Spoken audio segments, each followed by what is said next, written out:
I'm in the healthcare field and I'm running a business. I have issues with the financial part, so I try not to pay attention to that part. So I pay attention to helping people, and my business starts to grow, and then I have to look at the finances to make sure everything's okay, and then it slows down and goes bad. Well, that's sort of a cop-out in this sense. What you're saying is there are aspects I like more, and so I can get lined up, and there are aspects that I like less, and then I don't get lined up. And we say, you can get so lined up that none of the aspects will bother you. It's the same subject that we were just talking about. You can't insist that conditions change so that you can feel better about the conditions. You just got to find a way of feeling good and trusting that it will get better and better, and it will, and it is. Whatever you need will come to you. I have another question. Well, are you satisfied with that one? In other words, those were just words, but we want to feel some movement within you about it. Here's the best way to put this, and it falls so perfectly on the heels of what we were just talking about. Does everything about your business have to be perfect in order for you to know that you made the right choice? No.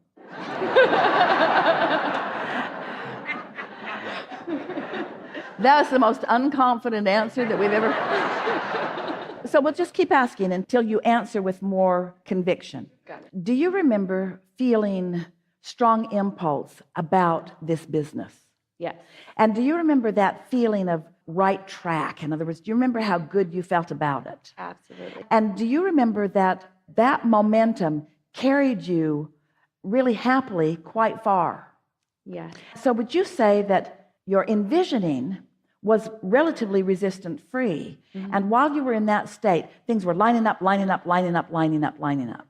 Yes. And didn't you find it quite remarkable how quickly things lined up? Yes.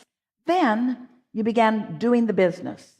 And once you sort of dug into the details of it, was that when you first started noticing some of the aspects that you didn't like quite that much? Yes. And can you now feel that that's when you started sticking the stick in the wheel? In other words, that's when it started feeling not quite so much fun.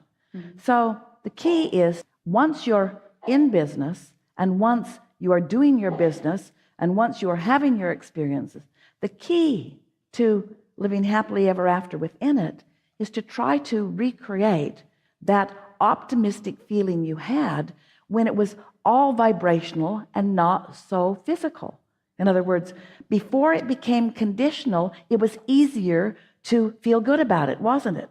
Yeah. So what we're saying to you, to all of you, you have the ability to, even though the conditions are now surrounding you, to be less conditional and more unconditional in your approach to it by reminding yourself of how it was before and what you know. I have the power to create this. I'm good at this. The universe is assisting me. I get really good intuition. When I follow my impulses, it always really pays off. I'm learning as I go. I'm growing my business. I'm figuring it out as I go. I know so much more than I knew when I first started it. I'm not starting over. There's lots of momentum that's going. I'm cleaning it up as I go.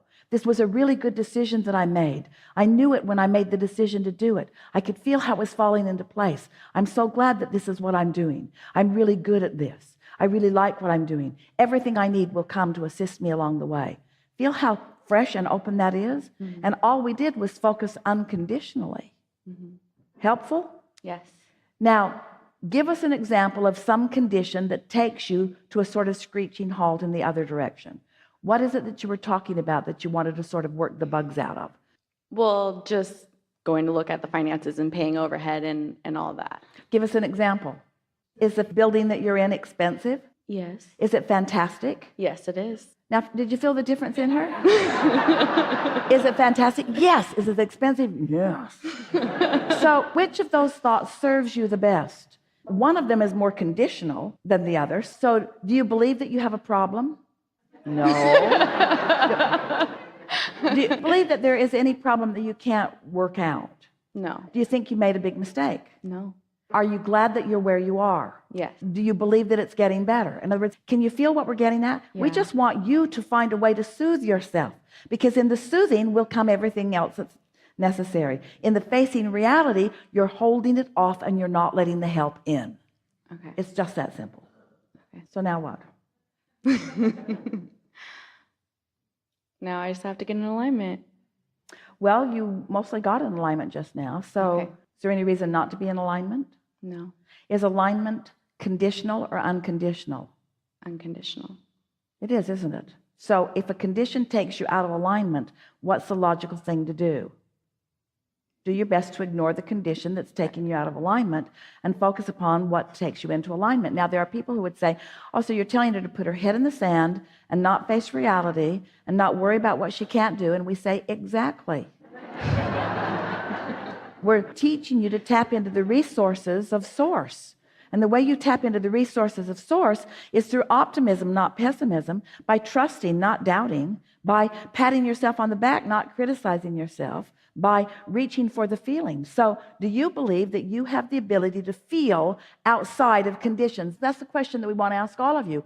Can you feel outside of conditions, or do conditions control your feelings? Because if conditions control your feelings, you're in deep doo-doo. If conditions control your feelings, then you've got to control conditions which you can't in order to improve your feelings. Is that the way you want to go? Doesn't work. Say no. No, no, no. That isn't what you want. So can you feel outside of conditions? Do you have the ability to feel unconditionally? Yes. So give us a sort of unconditional rampage here. You can do it. I love my business. I love helping people. I love my business. I chose so well.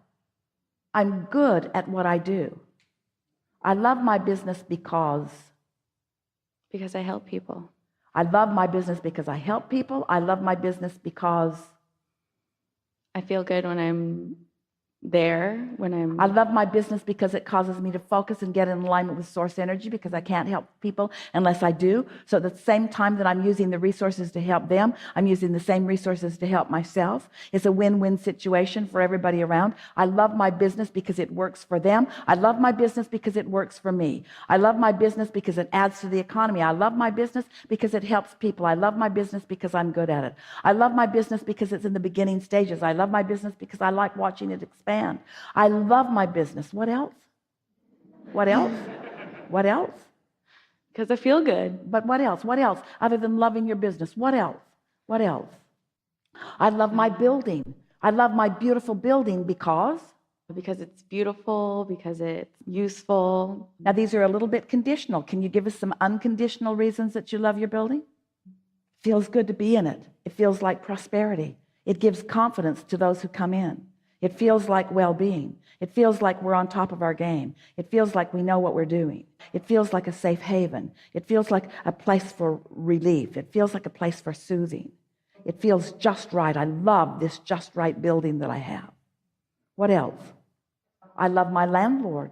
I love my landlord who's created this magnificent building. Mm-hmm. Now, are we stretching it too far? I was like, no. Are we getting too conditional? Or can you even make your landlord unconditional? I love the dream that someone had. I love the idea that someone had. I love knowing that someone had resources to create such a beautiful place.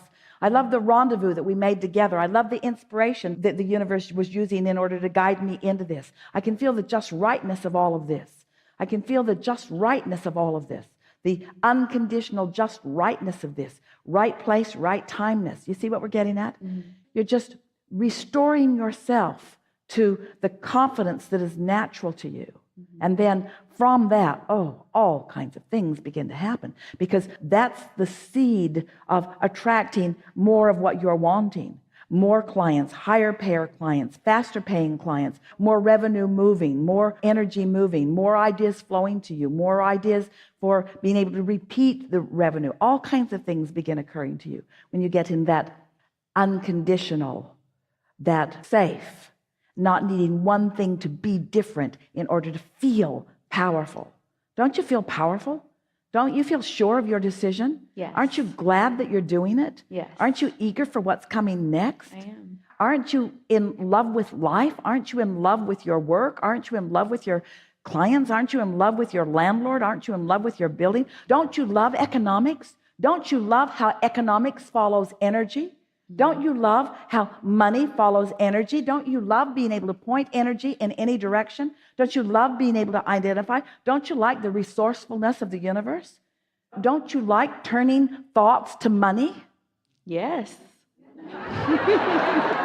That's what we're just doing there. That's how it works. That's how the things you need come. But you got to do this work, which makes them come. You can't look where they're not and say, come because I need you. Right.